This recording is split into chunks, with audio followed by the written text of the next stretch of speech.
Assalamualaikum warahmatullahi wabarakatuh. Perkenalkan kami dari kelompok 9 dengan tema podcastnya itu belajar di luar kelas, pengalaman organisasi dan volunteer. Saya sebagai host. Saya sebagai kameramen dan editor. Ya, dari kelompok kami. Assalamualaikum warahmatullahi wabarakatuh. Halo teman-teman, kembali lagi bersama gue si podcaster handal di dalam PDI, Podcast di Rumah Ilham.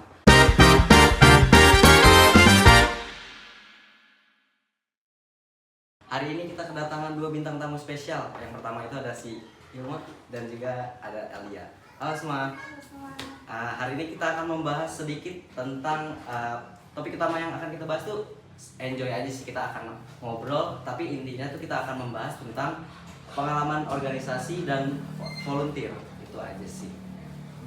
Thanks loh kalian udah mau datang hari ini ke sini. Tadi gimana perjalanan ke sini? Kalau gue sih macet sih, tadi agak sedikit macet di daerah Cijantung karena ada CFD.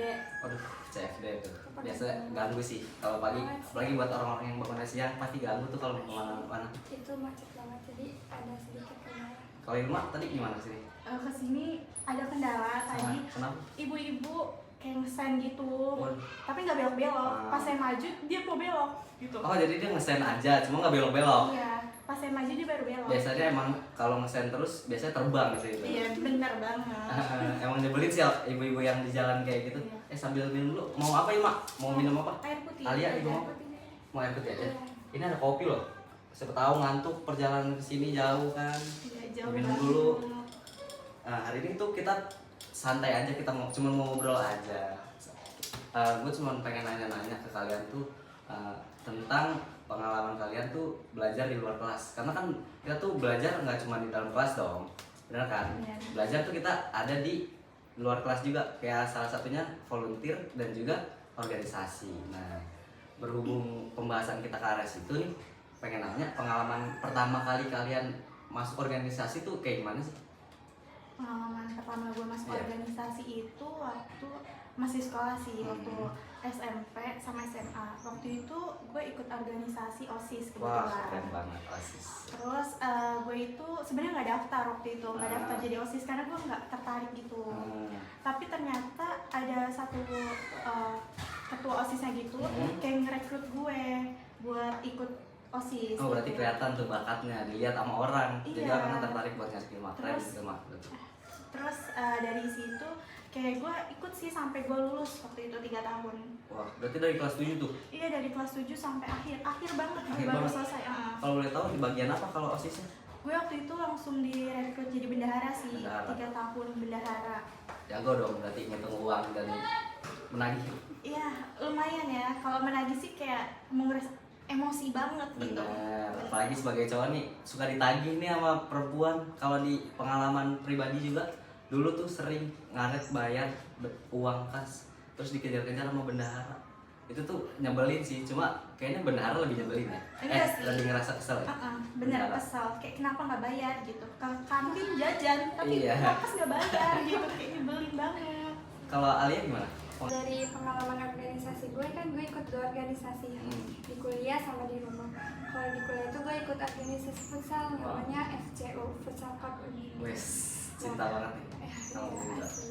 Kalau misalnya Futsal Cup Unila itu gue udah gak lanjut karena gue cuma 1 periode aja. Gue bakal bahas di organisasi gue yang di rumah.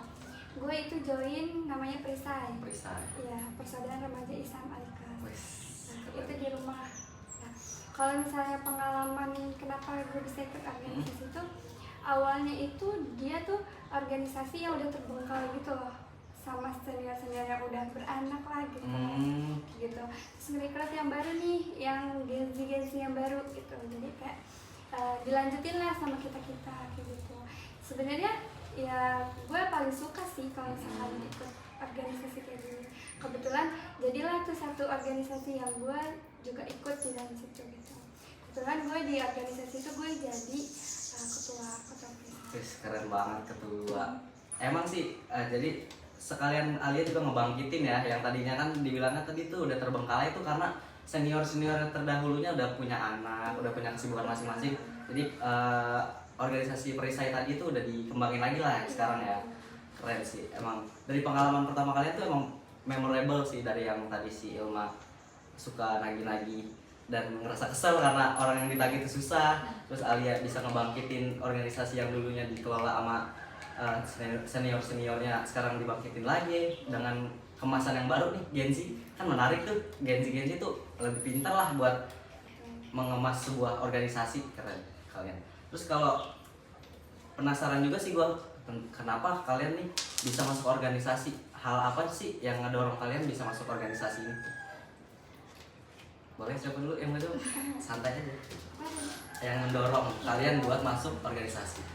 Kalau gue dari awal diajak itu ya, karena udah gak ada senior-seniornya, tuh gue emang ya udah kedorong aja gitu buat udah nyoba aja gak sih, daripada kita nggak punya kesibukan kan, apalagi di kuliah gue udah nggak ikut organisasi, udahlah ada di rumah nih kita coba.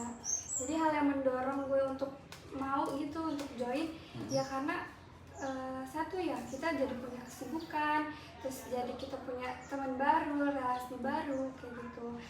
Sih. Nyari pengalaman lah ya intinya, biar di rumah juga nggak gabut lah. Betul. Kalau Ilma gimana? Kalau gue sih karena pertamanya direkrut, gue kan gak ada dorongan dong buat ikut organisasi kayak gimana gitu. Tapi gue tuh awalnya mikir kalau gue gak akan bisa ikut organisasi. Awalnya gue mikir gitu.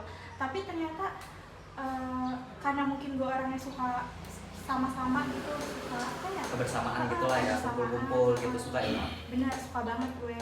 Terus kan karena di rumah juga gue jarang dapet itu, pas organisasi gue dapet itu, jadi gue ngerasa kayak gue nyaman gitu. Sampai 3 tahun tuh sih gue bertahan gara-gara gitu. Berhubung tadi tuh Ilma udah ngomong nyaman, nah kan di organisasi ini ada sebuah yang ngebentuk kita nih buat ngebentuk organisasi ini menjadi nyaman tuh. Nah, bentuk nyamannya ini tuh apa sih? Hal-hal apa yang bikin kalian nyaman di dalam organisasi itu sendiri? Atau volunteer, kalian ada pengalaman tentang volunteer? Biasanya yang buat kita nyaman itu kebersamaan ya, mungkin dari yang kita nggak kenal, kita jadi kenal gitu. Kalau misalnya volunteer, volunteer pernah sih, itu sebenarnya baru rencana, belum terrealisasikan. Tapi menurut gue volunteer dari si Baksus ini namanya bakti sosial. Oh, bakti sosial. Berarti di lingkungan rumah juga itu? Iya, itu organisasi di rumah tapi kita ngambil areanya di kampung pemungun. Oh, ngerti. Jadi untuk membantu secara sosial lah ya. Terus kalau volunteer itu, kalau Ima ada nggak sih pengalaman volunteer? Ada. Gue pengalaman volunteer waktu kuliah. Waktu itu gue semester 2, gue ikut volunteer kayak dinas pendidikan gitu, dimana anak-anak tuh punya keistimewaan lah ya gitu. Waktu itu gue ngejalanin itu sebulan sekali sih sama teman-teman gue. Kebetulan waktu itu gue ikut volunteer bukan dari kampus gitu, bukan dari lingkungan kampus sih. Gue ikut waktu itu karena sosmed. Dari sosmed ngeliat karena ngerasa ada empati lah ya. Jadi berempati untuk ngikutin volunteer ini. Jadi Ilma ngerasa buat kayaknya nih menarik nih, dan juga kayaknya bisa deh gue terjun langsung ke dalam volunteer tersebut ya. Iya benar, gue jadi sekarang tuh rutin gitu sebulan sekali ikut volunteer itu. Seru sih emang volunteer, gue juga pernah tuh dulu volunteer pas zamannya COVID di 2020 pas awal masuk SMA. Karena kan pas COVID tuh kita PP ini banget kan, apa namanya? Tuh yang pokoknya kita daring, dan juga kita kan nggak boleh keluar kemana-mana dong. Nah jadi ngebantu aja tuh bapak-bapak nanya-nanyain nanya-nanyain di komplek kan, ditanyain tuh ke rumah-rumah ada yang punya anak laki-laki yang bisa dibantu nggak, minta bantuan buat pengalaman itu untuk ngebantu nyemprotin daerah komplek itu pakai disinfektan, karena kan itu seminggu sekali kan. Itu menurut gue sih juga pengalaman yang seru sih, karena ya gue nggak cuman bergaul sama seumuran doang, jadi sama bapak-bapak juga gitu diajarin kayak, jadi seru deh pokoknya kayak gitu kalau volunteer. Jadi gue juga ngerasa nyaman sih. Nah kembali lagi ke pembahasan yang tadi tuh, di dalam organisasi ada hal yang bikin kita nyaman kan. Nah kalau dari Alia atau Ilma, apa tuh yang bikin kalian nyaman di dalam organisasi? Nyaman tuh karena itu sih yang pertama, karena kebersamaan. Mungkin gue lebih nyaman di situ, kebersamaan gitu-gitu bareng-bareng. Terus juga kadang kan anak organisasi kan solid banget kan. Jadi itu lama-lama kayak jadi keluarga gitu. Jadi itu yang kayak buat gue nyaman aja sih, dan capek buat ngejalanin itu gitu. Berarti bentuk nyamannya karena ada kebersamaan aja itu ya. Iya, benar. Kalau dari Alia gimana? Kalau dari gue juga gak jauh, pasti sama nggak sih kebersamaan. Iya. Kalau di gue itu yang bikin nyaman nih ya, walaupun kita beda nih umurnya, tapi kita tuh tetap kayak solid gitu. Yes, solid banget. Iya, solid Solid banget. price. Jadi kita tuh kadang ada nih kayak sebulan sekali kita liwetan kayak Wes, gitu. seru banget Jadi tuh. tuh yang bikin kita tuh nyaman gak sih di organisasi tersebut, nggak merasa kayak toksik banget nih organisasi. Keluargaan banget lah ya. Keluargaan banget. Jadi kita tuh nggak ada kayak senioritas apa sih. Jadi senioritas. emosionalnya saling terikat lah. Iya, Keren sih itu, bener. seru banget sih. Itu jadi jadwal rutin kita loh, sebulan sekali pasti ada liwetan. Seru sih. Itu liwetan itu sangat Sangat seru banget. karena kita di situ ngobrol kan, makan Bener. bareng. Apalagi di organisasi gue tuh ada dia kerja di chef gitu. Wes, ada chefnya tuh. Dia chef gratis gak sih? Chef Iya. gratis dia masak. Dia jago masak berarti. Jago lah. Gila, keren banget. Terus kalau hal pertama yang kalian pelajarin dalam organisasi yang kalian ikuti itu apa? Kalau tadi kan di Prisa itu dan Ilma juga pengalaman yang pertama kalian pelajarin saat kalian mulai aktif ikut organisasi ini apa? Kalau pengalaman pertama yang bikin kita tuh Pengalaman yang kalian pelajarin gitu loh. yang kalau gue pelajarin dari pengalaman pertama itu apa ya, cara komunikasi sih. Karena kan baru kenal ya kan, kita nggak mungkin sih kayak komunikasinya selancar itu. Iya benar.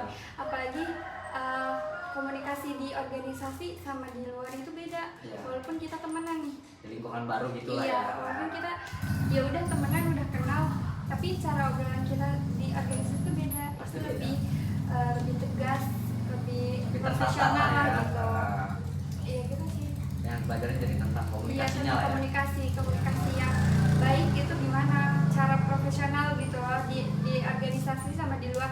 Karena kan kalau SMP itu kan belum ngerti ya, Iya, kayak benar. menurut dia sama aja mau di luar atau di dalam organisasi ya kayak gitu Ya, bahasanya. kayak sama-sama itu loh, kayak bahasanya tuh kayak mau enggak kalau anak Iya. SMP kayak di sini tuh kayak sama aja deh bergaul lama itu. Iya. Padahal enggak dong, kayak kalau udah masuk organisasi tuh ada strukturnya, jadi Iya. tertata. Kayak komunikasi kita juga lebih baik lah. Iya, jadi Kalau SMP kita SMA juga kayak gitu kan.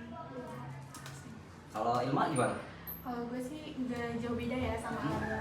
Karena kan kadang tuh sering ada apa ya, diskon gitu. Karena kan komunikasi sama kakak tingkat sama adik tingkat tuh kan kadang suka diskon kan, Iya. gitu miskom. Kadang kayak kakak tingkatnya tuh tegas, ternyata adik tingkat tuh kayak maunya selengean bercanda gitu. Itu sih menurutku juga komunikasi aja. Komunikasi ya. Bener sih. Emang bener sih. Dulu juga gua masuk organisasi nggak banyak, cuma gua organisasinya tuh cuma kayak silat, futsal. Cuma ya di situ belajarnya juga nggak jauh-jauh. Pasti komunikasi yang terbaik. Apalagi futsal tuh. Alia tahu dong. Futsal penting banget komunikasi, kayak oper sono, oper sini. Iya. Kalau misalkan salah ngomong aja, kita bisa diomelin kan sama coach. Jadi komunikasi tuh emang menarik banget sih buat kita pelajarin dan ngebentuk kita tuh jadi lebih profesional dan lebih baik lagi. Nah, terus gue juga mau nanya ke kalian nih, menurut kalian ada nggak sih bedanya belajar di dalam kelas sama belajar di organisasi? Kalau menurut gue bedanya di kelas sama di organisasi, kalau kelas itu kan kebanyakan teori ya. Iya, benar, dari Kalau buku. iya, betul. Nah, Kalau misalkan di luar itu lebih ke ya udah kehidupan nyata, masalah nyata gitu yang kita hadapin. Jadi menurut gue kalau di luar itu lebih ke apa ya, problem solvingnya itu yang Diasah. diasah gitu, sama leadershipnya sih pasti.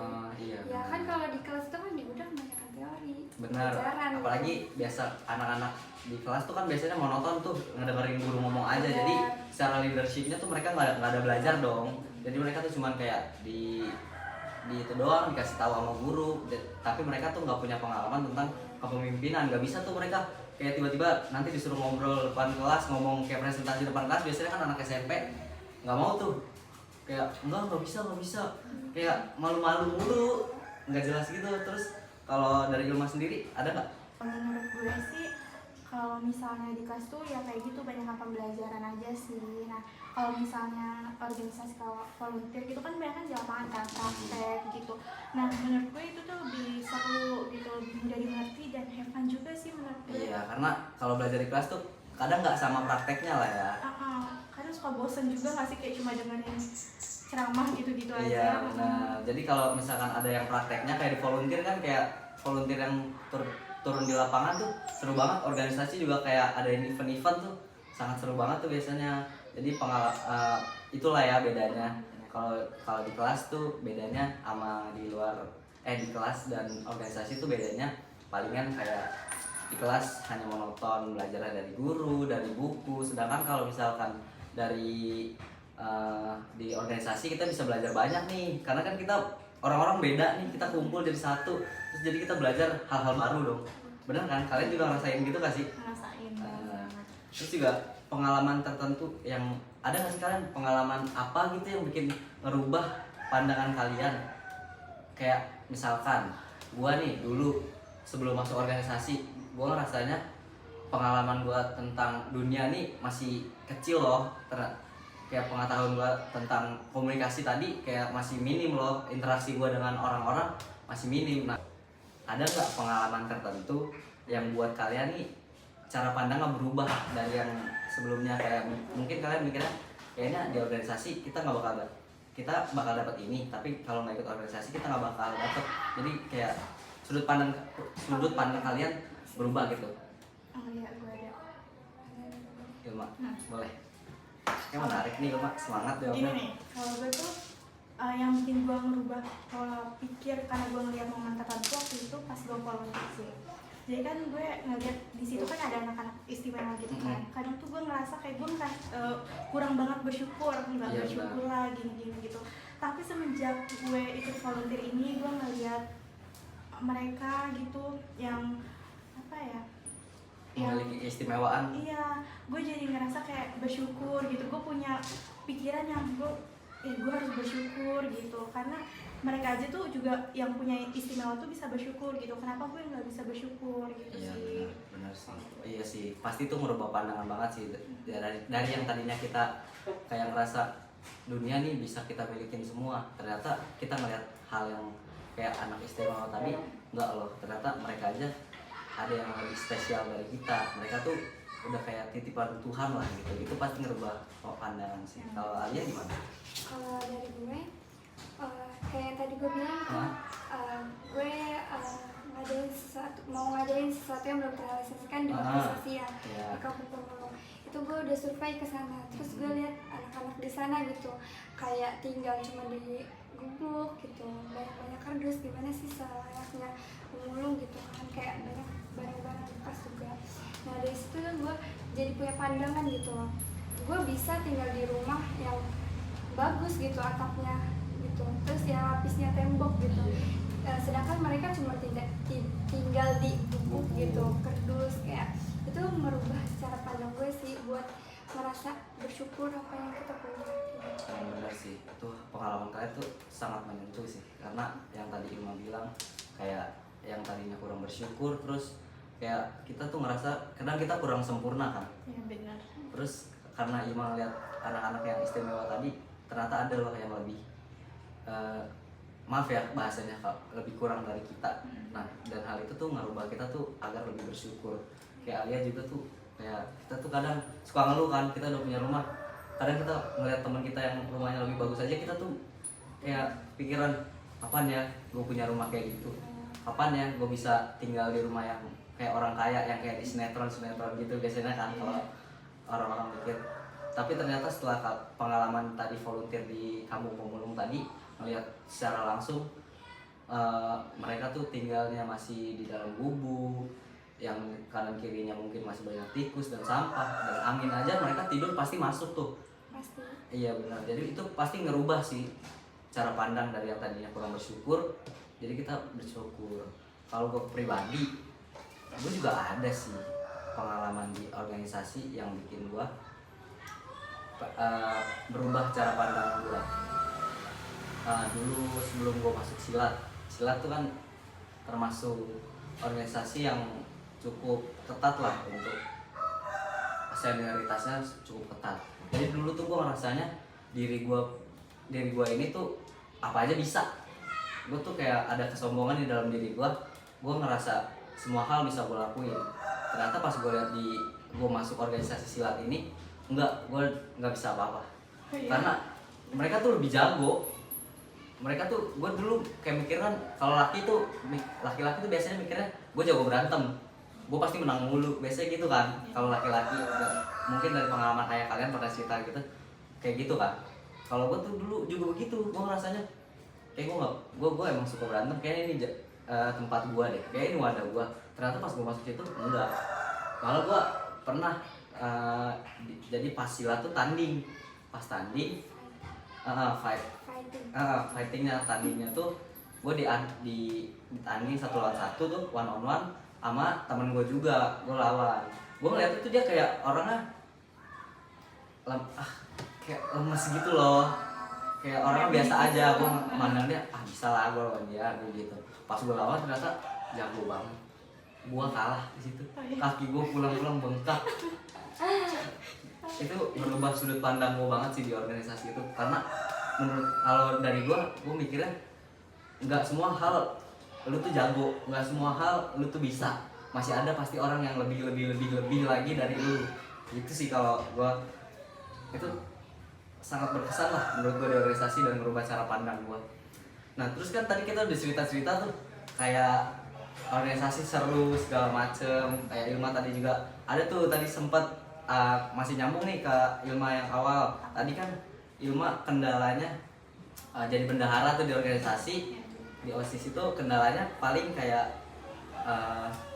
orang-orang yang malas bayar kan, ngejar-ngejarnya capek. Nah itu kan, nah gue pengen nanya juga, nah kalian organisasi nggak bakal mulus terus. Kalian pernah nggak sih ngalamin tantangan atau hambatan di dalam sebuah organisasi?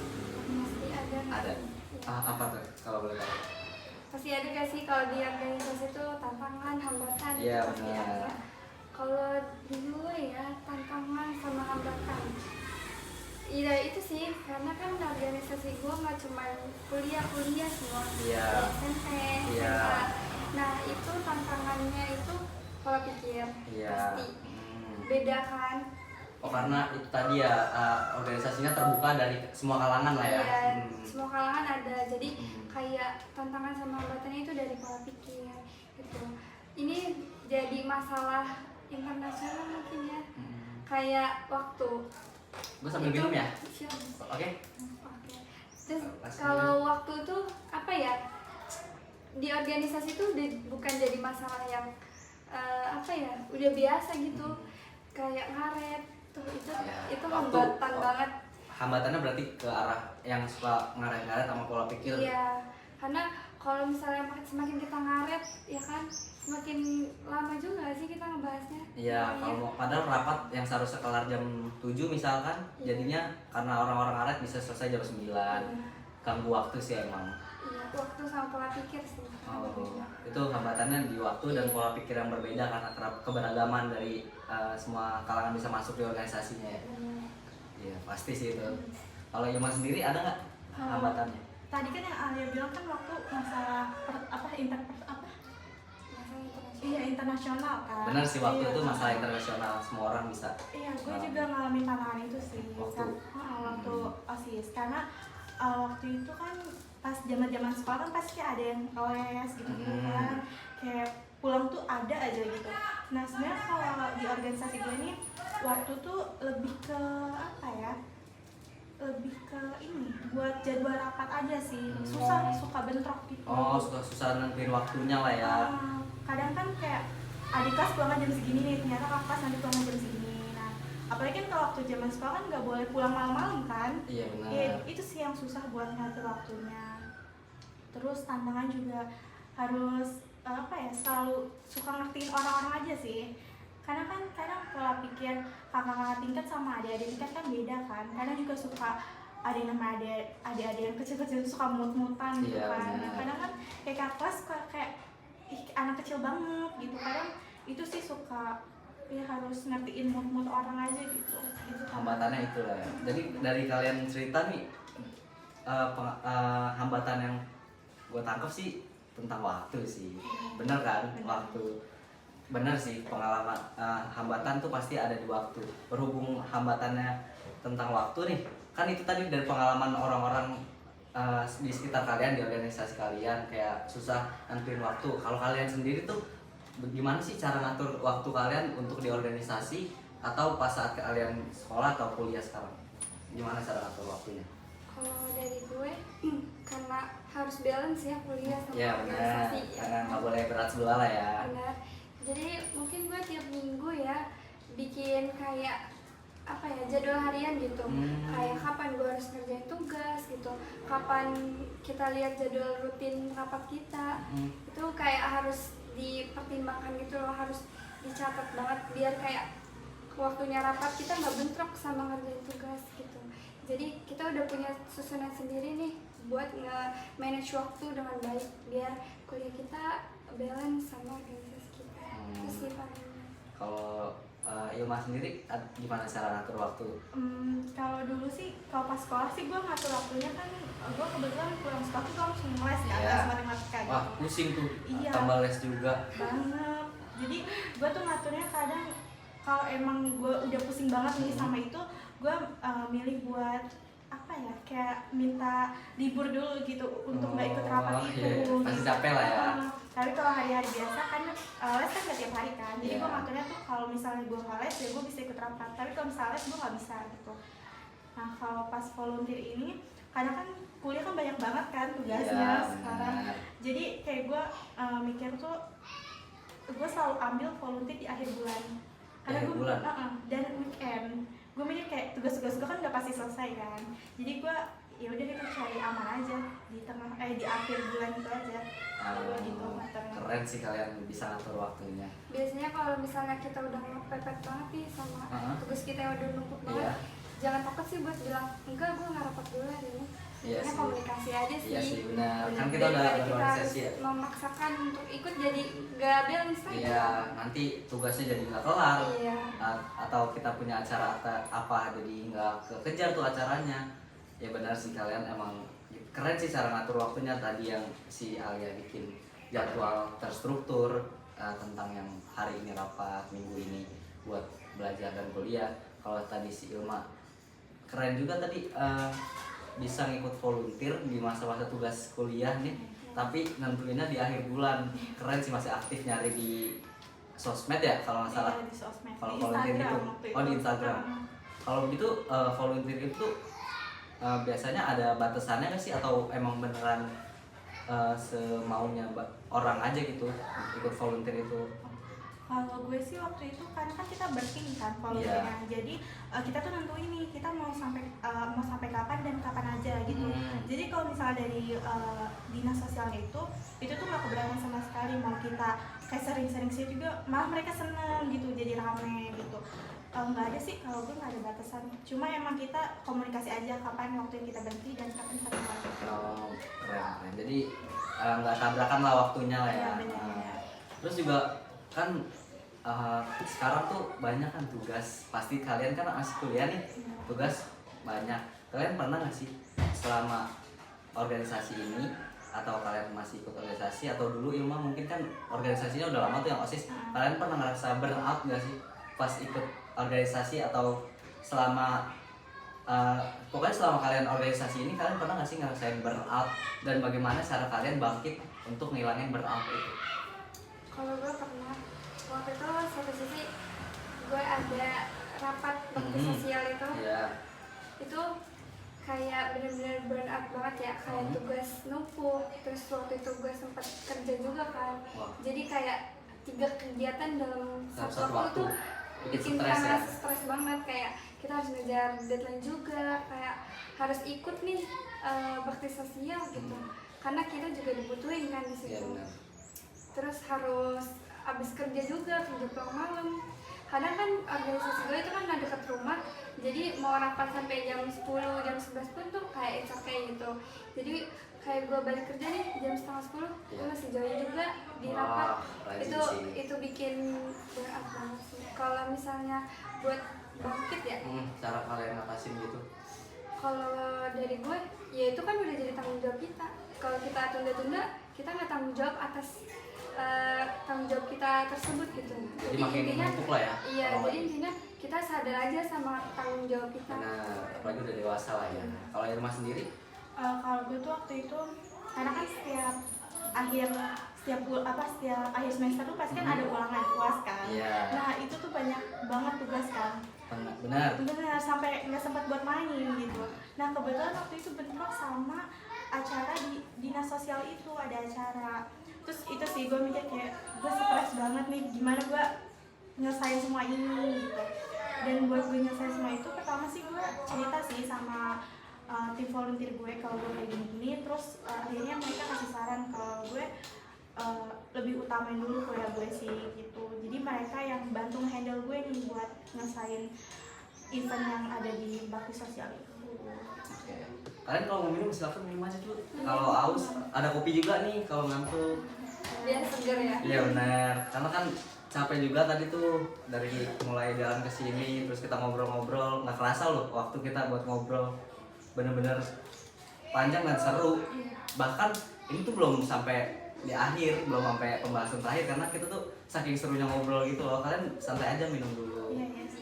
Nah, paling sama sekarang tuh gue pengen nanya ke kalian. Tadi kan udah seru tuh kita bahas tentang pengalaman-pengalaman kita. Dari yang ada pengalaman yang menarik, adanya juga hambatan, terus cara kalian bangkit. Nah, gue pengen nanya ke kalian. Gue pengen nanya nih tentang seberapa besar sih pengaruh organisasi dan pengalaman yang kalian punya di selama organisasi ini untuk masa depan kalian. Seberapa penting dan seberapa besar pengaruhnya di kehidupan kalian?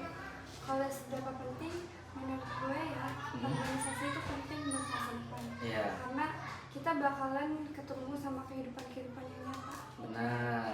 Dalam organisasi kan kita belajar tuh problem solving, terus leadership.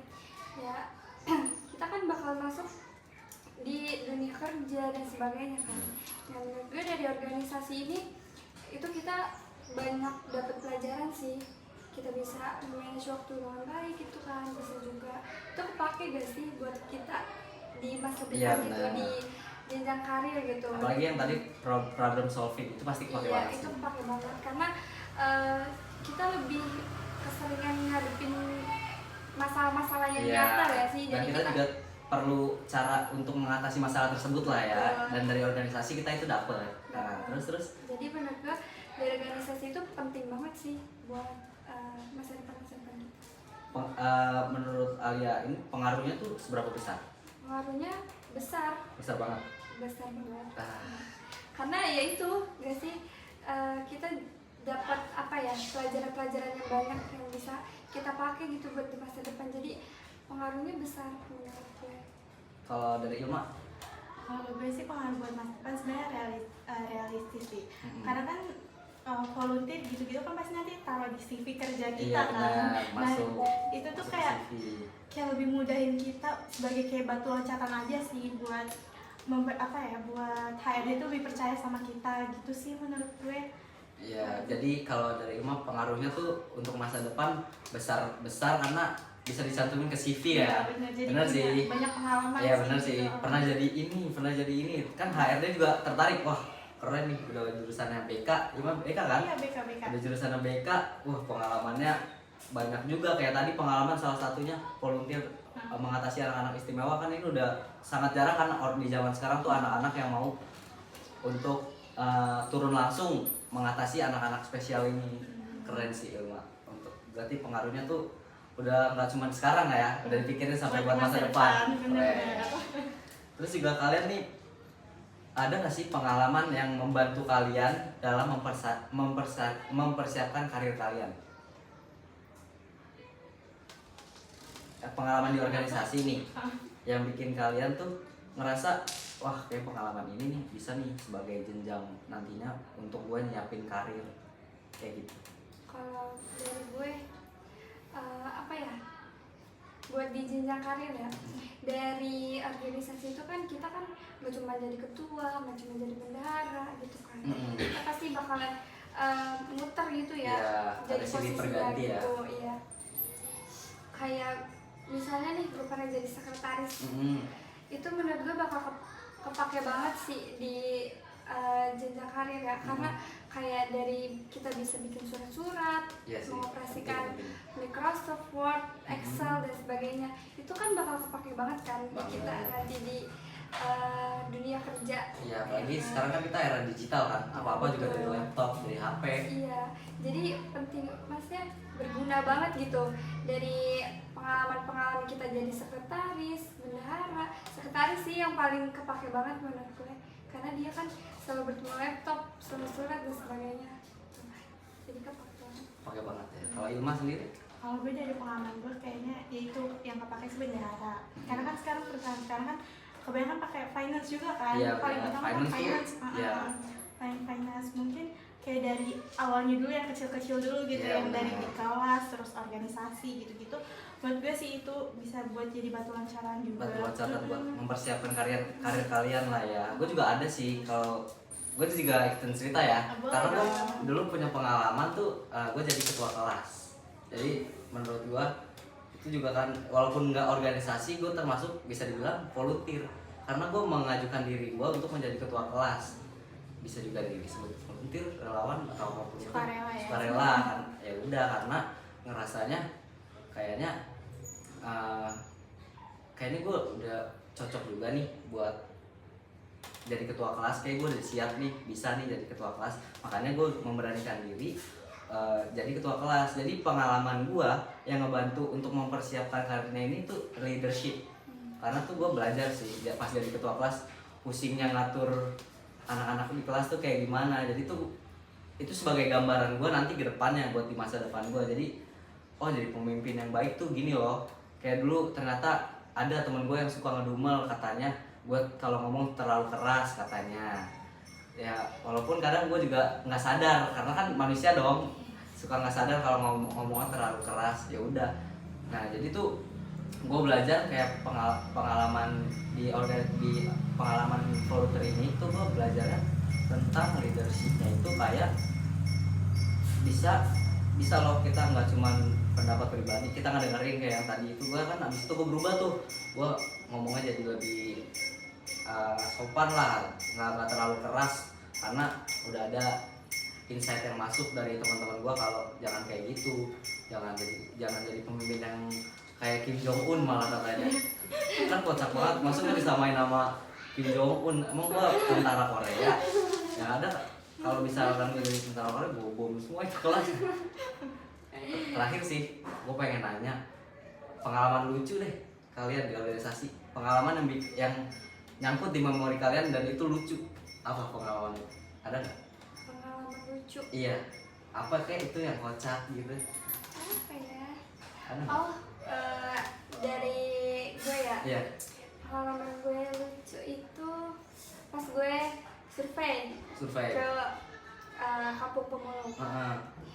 Itu gue gak expect kalau misalnya ternyata kayak apa sih, teman-teman organisasi gue tuh bisa langsung berbaur gitu sama, padahal kita belum merealisasikan iya, kan, iya. tapi kita udah sedekat Ngerasa itu, sedekat kayak itu udah lah ya. ketemu berkali-kali, sampai bahkan gue tinggal bentar nih ngobrol sama yang punya rumah penyuluhan itu kan. Gue ngobrol bentar, gue tinggal bentar, mereka udah melayangan bareng. Buset, Coba keren melayangan banget. bareng Kocak bocil-bocil. banget. Sumpah, terus gue gak expect, kayak itu lucu sih menurut gue, karena kita belum jadi nih, tapi udah kerasa gitu deketnya. Jadi kayak bocil-bocil di saya udah ngerasa kayak ini banget gitu sama mereka. Itu menurut gue lucu sih, karena tiba-tiba banget main layangan bareng di lapangan ya Iya, kan, iya. Itu kocak ditinggal sih, bentar Ilma. gitu kan. Padahal baru pertama kali lah ya. Ya itu lucu sih. Kalau Ilma ada nggak pengalaman lucu kayak gitu? Ada. Kalau gue itu kadang yang waktu gue ikut volunteer kan ada lansia kan waktu itu. Lansia? Lansia, jadi ternyata lansia tuh masih suka bercanda gitu. Nah waktu lagi kita bercanda tuh dia bilang bisa sulap gitu. Terus kan kita kayak nungguin dong sulap apanya lansia gitu. Ternyata dia mau nyulap gigi mereka tuh copot. Ada dan gigi mereka tuh copot. Ternyata mereka dia tuh pakai gigi palsu. Jadi itu bukan sulap sih, itu Iya, emang karena udah tua aja. Iya bener banget sih. Terus kayak kita tuh kayak mau ketawa tapi sungkan gitu. Iya sih, karena ngerasa gak enak kan. Tapi ternyata dia yang lebih ketawanya lebih keras keras gitu. Dia sulap dia tahu lebih keras gitu. Kocak banget. Kocak banget itu nenek. Ada lucu banget sih pengalaman kalian di organisasi, selama organisasi. Nah, kita udah sampai di penghujung acara nih. Kan pasti kalian juga udah capek nih. Terakhir deh, Apa tuh? mungkin kalian mau ngasih pesan dan kesan selama podcast ini. Pesannya buat biasa penonton. Pesan kalian buat penonton, penting gak sih organisasi? Bukan tentang penting. Pokoknya pesan kalian untuk penonton deh, seberapa menariknya organisasi. Boleh kayak gitu, boleh kalian ayo masuk organisasi karena gini. Apa sih, ada nggak kalian pesan-pesan buat penonton? Karena penonton sini tuh di komennya juga suka, ih seru tuh. Mungkin kalian pesen nanti teman-teman jadi tertarik sih buat ikut organisasi, karena penting juga tuh. Iya sih, Siapa dulu yang mau ngasih pesan? gue ya. Kalau misalnya gue sih kan sekarang kan banyak tuh organisasi yang kayak orang tuh ngeliatnya kayak nggak enak gitu. Nah, Enak guys, ikut organisasi itu jadi kalian punya pengalaman Tuh, gitu. guys, dengerin. Jadi jangan takut buat mencoba organisasi, pasti kalian ketagihan deh. benar, karena organisasi nggak monoton ya. Iya, benar. Ada acaranya juga kan, nggak cuma ngumpul rapat, enggak, pasti ada eventnya juga. Bahkan setahu gua dari pengalaman pribadi juga, di organisasi ini tuh bisa jalan-jalan, wah seru. Terus kalau Alia pesen buat penonton ya? Kalau dari aku, join aja guys organisasi, karena organisasi itu tidak semenyeramkan itu. Fun kok dia, itu bisa jadi wadah kita guys untuk berkembang lebih baik. Di organisasi juga kita dapat manfaat-manfaat yang banyak guys. Ya. Pokoknya jangan takut, karena change is not always easy, and it's not always simple. Wes, keren Jadi banget. kayak perubahan itu nggak selalu gampang dan mudah, tapi itu tetap ada. Jadi Wes. kita jangan takut untuk berkembang di organisasi, karena perubahan itu ada guys. Ada ya perubahan, selalu walaupun sedikit kita berubah. Oke, kalian sangat seru sih pengalaman dari kalian pribadi berdua tuh, sangat seru organisasinya. Makasih loh kalian udah mau cerita panjang lebar kesini, capek ngomong mulu juga. Kalau kalian mau pulang kopinya bisa nih, kita di endorse dari ya pokoknya ada deh. Semuanya boleh nih. Boleh kalau mau, buat orang rumah mungkin santai Jalannya aja. jauh soalnya nih. Ya sih, perjalanan jauh ya. Oke guys, jadi itu aja pembahasan kita hari ini. Kita sudah sampai penghujung acara. Terima kasih, dadah semua. Bye. Stay tune video selanjutnya di PDI Podcast di Rumah Rumah Ilham. Ilham.